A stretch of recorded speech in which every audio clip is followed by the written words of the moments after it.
Good morning guys, it's my 11 days week to exercise of my stroke journey. Watch nyo lang guys yung video. Kung gusto nyo gayahin yung aking exercise, pwede pa ninyong gayahin. Para madali makarecover. 3.5 months na po ako sa aking stroke journey. Kaya araw-araw pa rin na exercise. Yan, madali lang naman basta araw-araw mong gagawin.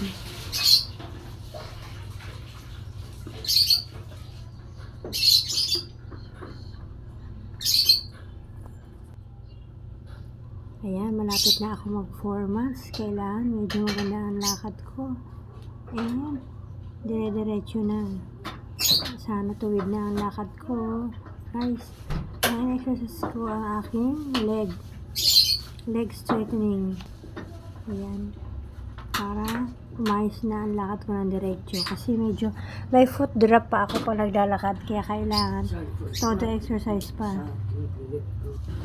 Hindi mahirap mag-exercise araw-araw. Basta nasa isip at puso mo yung ginagawa mo. Magagawa mo yung lahat. Ayan, kaya natin gawin yan mga ka-stroke journey. Basta susundin na natin ang gusto ng ating puso.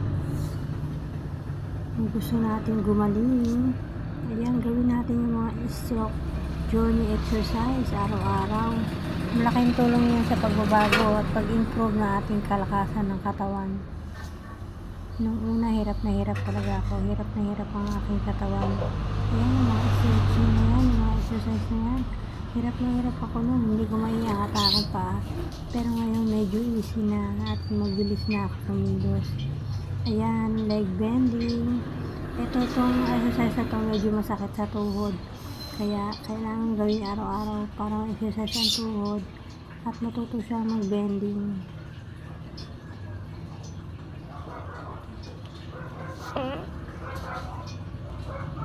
Ayan. Straight up natin yan. Ayan, bibilangin tayo na 8 to 10 counts.